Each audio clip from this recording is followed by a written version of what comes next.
Thank you very much, Steve. They do tend to go on, don't they? All right. A unanimous vote from Toronto City Council to declare a climate emergency. Coming up next, what that actually means for the city and the fight against climate change. I'm surrounded by fire. Closed captioning provided in part by Best Western Hotels and Resorts. With rewards points that never expire, get free nights fast at today's Best Western. Book now at bestwestern.com. Ready? I was born ready.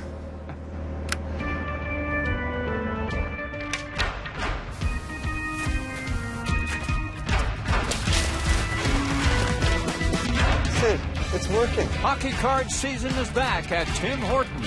Get your Tim Hortons NHL trading cards today. Collect them all, plus play on the app for a chance to meet Sid. Hope you get a Nate McKinnon in there. Psst. Down here. How many toes does a plank have to stub for a fix around here? It's time to get fixing with over 1,600 tools and accessories. Mastercraft. Every day, I drip, and I drop, and nothing. Look at me. I'm tearing up over here. It's time to get fixing with over 1,600 tools and accessories. Mastercraft. When you wake up with a nasty cold, take Tylenol Complete Cold, Cough, and Flu to relieve the worst symptoms that run you down. So you can get back the energy to be the best dad ever. Reclaim your day with Tylenol Complete. New Astro Kefir Probiotic. Naturally thick, creamy yogurt. With 2 times the probiotics. To keep you feeling great. 2 times the probiotics. Let twice the natural out. What do you see when you look ahead? Safe to say, everyone's different, which is why you and your financial advisor should consider Fidelity Investments. All over the world, we're looking for inspired investment opportunities to help you make the most of your hard-earned money. The good news is, we find what we're looking for. We know you've worked hard to get ahead. At Fidelity, we'll help you stay ahead. Nothing but blue skies from now on.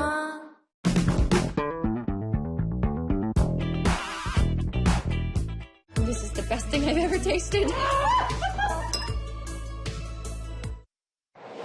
The city has joined 800 other municipalities in declaring a climate emergency, which puts an exclamation mark on the need for us to act and to do as much as we can, as quickly as we can.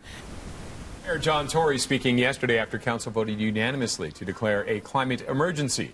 It is a largely symbolic move right now, but the city is committed to things like reaching net zero greenhouse gas emissions by 2050 or earlier, also retrofitting buildings and working on transportation to combat climate change. Joining me now for more on this is Emma Ma, the Executive Director of Toronto Environmental Alliance. Thank you very much, Emma, for joining us today. You were pushing for this, your group? Yes, that's right. Your initial reaction to what the city did? So we're really happy that the City Council passed this unprecedented motion. We did ask them to make some concrete commitments, so we are happy to see that they're committed to seeing our city on the path to net zero.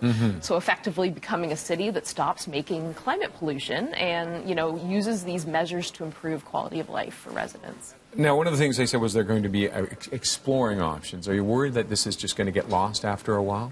We're going to make sure it doesn't get lost. So we released a joint statement with 60 organizations and really calling for tangible commitments. And, some of those things did get included in the motion. One thing that I'm really excited about is a commitment for the city to start looking at green jobs, so workforce development. If we're going to climate-proof our buildings, for example, we're going to need a lot of folks in the skilled trades.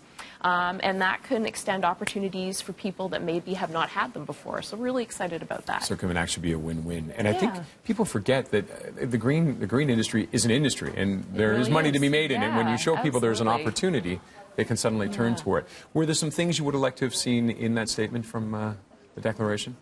Well, what we really would like to see is the city getting to net zero as fast as possible. And, you mentioned buildings and transportation. They really need to up their game in terms of making investments in those key areas and doing it quickly. We know that over half of our climate pollution comes from heating and cooling our buildings. We know that people need better access to transit that's frequent and reliable. So there's really no time to waste on those things. So we're gonna keep the pressure on. We're happy they took the step, but we've got to keep at our politicians to do the right thing. And with that, is 2050 a realistic goal, or could we actually get there faster? We think we can get there a bit faster, so we'd like to see it happen by 2040. So, Council has instructed staff to look into that. Other cities like Copenhagen or Melbourne have already made those commitments. So we'd like Toronto as an international city to also follow suit.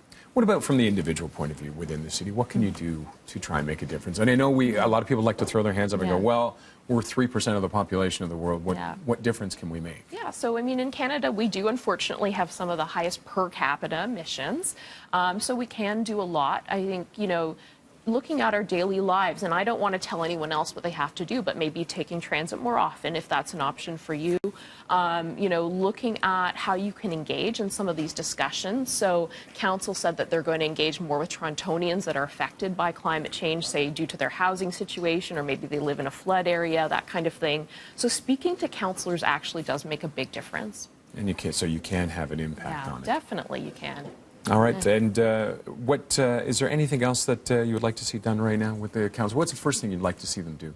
First thing, well, I think we have a budget cycle coming up, so we want to see that some of these commitments are reflected in the budget. But I also want to highlight, we had a lot of youth out in a climate strike, and we're doing this for all of us, but we're especially doing it for our children and young people. I mean, they are going to bear the brunt of either a dangerous future or a climate-safe future. So, the city should be talking to them. They're very well informed on this issue and getting their ideas. All right. Aimee, thank you very much for joining us today. Thanks, we appreciate Roger. you coming in. We'll have more on BT coming up after the break.